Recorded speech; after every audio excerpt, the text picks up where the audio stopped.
for próximo, certo? Valdec, depois Vini, né? Obrigado. É o que eu me lembro aqui que o André me passou. Valdec, por favor. Mesmo. Presidente, deputado Renan Ferreirinha, eu quero fazer uma saudação neste início de intervenção aqui, uma saudação importante, especial, ao Sindicato Estadual dos Profissionais da Educação, o CEP Rio de Janeiro, que nesta data celebra o seu aniversário de 43 anos, né? 43 anos de lutas em defesa da educação pública, em defesa dos profissionais da educação, mas além das lutas, um sindicato que ao longo de sua história foi desenvolvendo uma importante capacidade de formulação, aperfeiçoando o seu discurso, o seu conhecimento sobre o tema da educação pública básica.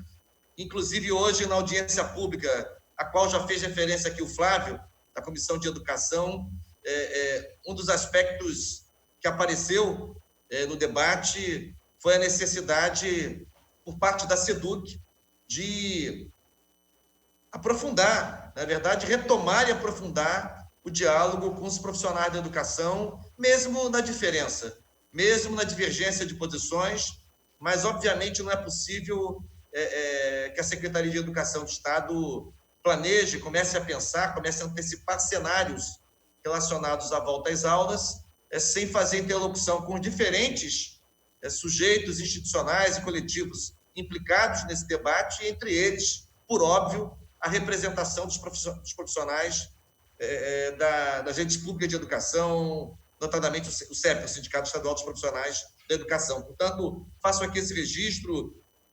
Nessa trajetória de 43 anos, tem várias figuras que se destacam, não seria capaz, obviamente, de, à exaustão, declinar esses nomes de homens e mulheres que fizeram a história do CEP, nem sempre, digamos, posicionados no mesmo campo interno de luta dentro do sindicato, mas lembro figuras como Ítalo Morricone, Eudésia Medeiros, Godofredo Pinto, Maria das Dores Mota Dodora, Florinda Lombardi, Beatriz Lugão, enfim, lideranças mais remotas e lideranças ainda contemporâneas que fazem lutas importantes em defesa dos profissionais da educação. Portanto, meu abraço, minha saudação ao CEP-RJ por seus 43 anos de existência e de luta pela educação. Quero também me manifestar, na data de hoje, sobre um projeto de lei, deputada enfermeira Rejane, um projeto de lei controvertido, estranho, na verdade, intolerável, aprovado em primeira discussão, em primeiro turno, na Câmara Municipal do Rio, deputada Renata Souza, que, ao fim e ao cabo, permitia, consagrava em lei municipal, claro, foi no primeiro turno de discussão ainda, os puxadinhos, numa espécie de vale-tudo imobiliário.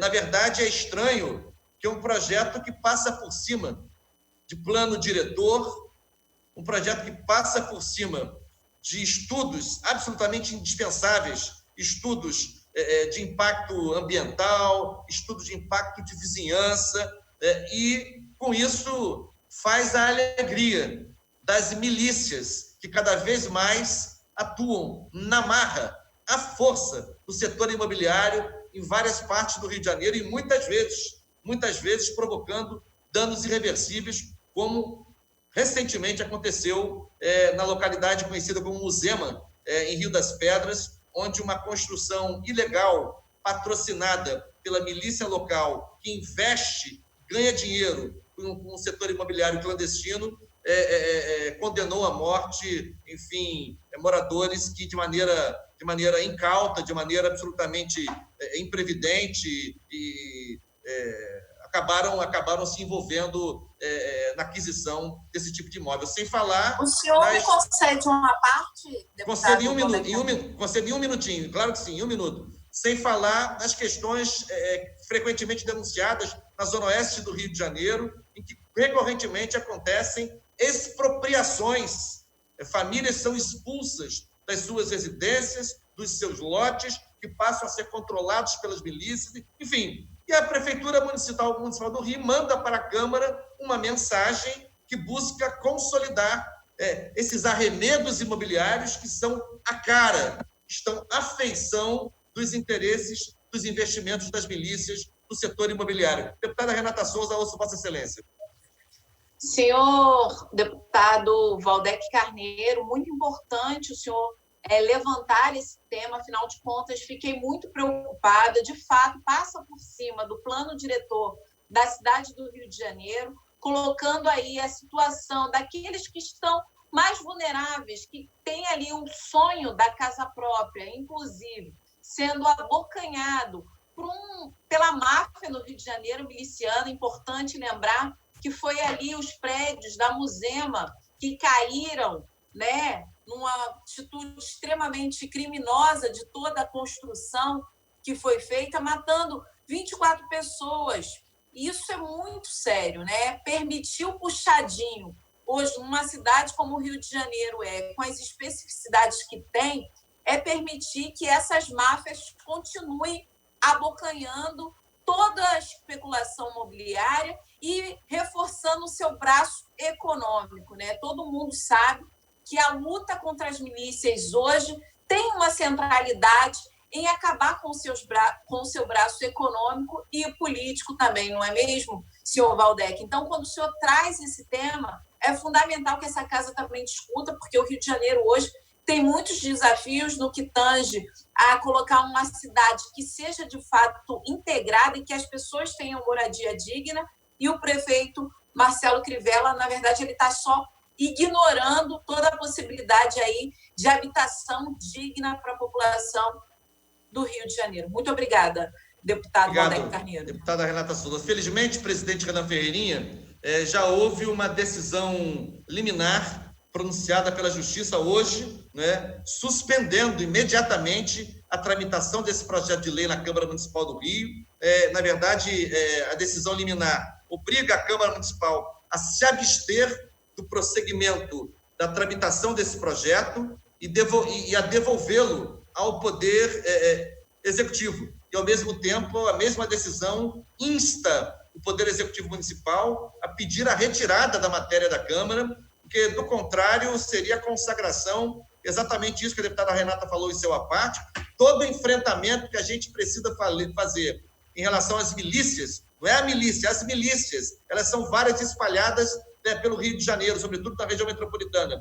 Tem que se concentrar no estrangulamento das suas atividades econômicas. E é por isso que essas malfadadas operações militares em favelas, em territórios periféricos, não levam a nada do ponto de vista da contenção da violência, provocam só mais mortes, provocam só mais violência, sem incidir naquilo que é central, que é a contenção, que é o aprisionamento, digamos assim, dos braços econômicos desses grupos criminosos organizados. E no caso das milícias, nos últimos anos, na cidade do Rio de Janeiro, sem dúvida alguma, o investimento imobiliário clandestino é uma das principais fontes de custeio e de receita dessas atividades criminosas. Portanto, estranhar a decisão da Câmara Municipal do Rio, e solidarizar com vereadores corajosos, homens e mulheres, na Câmara Municipal do Rio, que ofereceram resistência a esse projeto. Eu vou citá-los aqui, as bancadas do PT, bancada do PSOL, outros vereadores que resistiram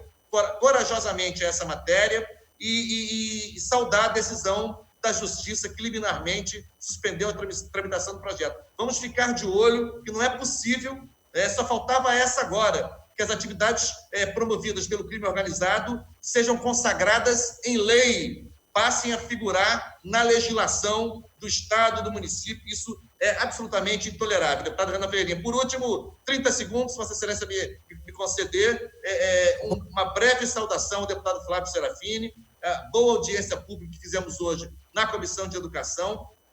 É um tema delicadíssimo. Eu inclusive, sou daqueles que acham que o tema da oferta de atividades educacionais extraordinárias, emergenciais, durante a pandemia, não ficou bem equacionado até agora. Tem situações que ainda estão muito em aberto. e espero que, pelo menos, a discussão sobre o protocolo de retorno fique mais amarrada. Esses protocolos, tanto de proteção coletiva quanto de proteção individual, não podem ser protocolos genéricos, não podem ser declarações de intenções, tem que ser minuciosos em relação ao distanciamento social dentro da escola, em relação à higienização dos ambientes, em relação à higienização, à higiene das pessoas, higiene pessoal de profissionais da educação e de estudantes, entre outras medidas, para que possam ser cumpridas com clareza e monitoradas. É muito grave que as escolas possam voltar sem um planejamento adequado, sem uma decisão tomada com base em recomendações de autoridades sanitárias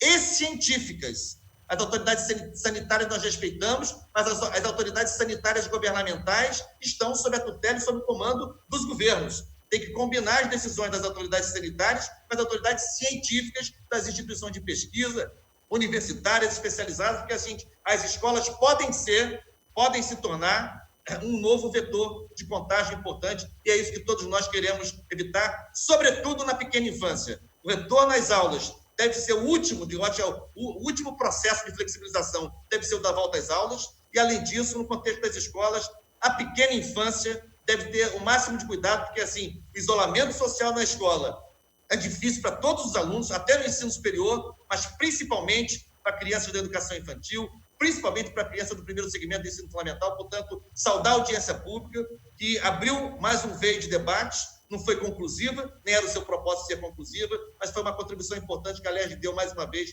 a esse debate.